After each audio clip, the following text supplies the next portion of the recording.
రండి త్వరగా రావాలా. కెప్టెన్ కొండ కాలింగ్. సకినేటిపల్లి 5 రూపాయలు, నర్సాపురం 10 రూపాయలు, పాలకొల్లు 15 రూపాయలు, సిద్ధాంతం పట్టిసీమ రాజమండ్రి 30 రూపాయలు. రావాలి. తొందరపడకండి, పడవ ఎక్కడికి పోదు.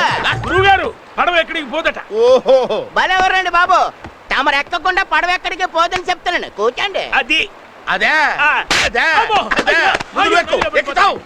రేయ్ తెల్లారిసరికి వచ్చేస్తాను. అమ్మాయితో వెళ్ళాలని నాన్నతో చెప్పకు, చంపేస్తాను.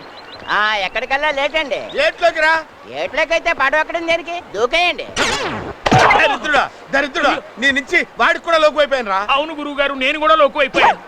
ఏమిట్రా నిన్ను నన్ను కలిపి మాట్లాడుతున్నావా?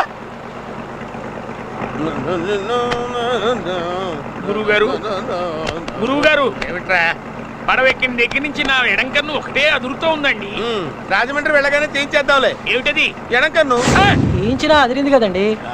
జరిగే నష్టం ఎలాగో జరుగుతుంది, అందుకే మా ఎల్ఐసి ఉంది. ఒక్క పాలసీ తీసుకోండి. ఆ పాలసీ ఏదో ఈ అల్పాయుష్ ఏదో చేయించండి. దరిద్రుడా, ఎవరి మీద పొగదులుతున్నావురా? చదువుకొని వెధవండి, వాడికేం తెలుస్తుంది. మేము చదువుకున్నామండి. ఏమిట్రా ఏమిటి చదివా నువ్వు? భారతం చదివావా? లేదు. బావు జీవితం వేస్ట్. రామాయణం చదివావా? లేదు. అర జీవితం వేస్ట్. భాగవతం చదివావా? అది ఎప్పుడు వినలేదండి బాబు. ముప్పావు జీవితం వేస్ట్. అయ్యా తమ 2 క్వశ్చన్లు వేశారు కదా, నన్ను కూడా క్వశ్చన్ వేయమంటారేంటి? అడుగు. తమకేసి వచ్చా అండి? రాదు. ఏంటిటా? అయితే మేము మొత్తం జీవితం వేస్తట. అదేమిట్రా పెద్ద దిక్కుమాల లాజిక్కు నువ్వును.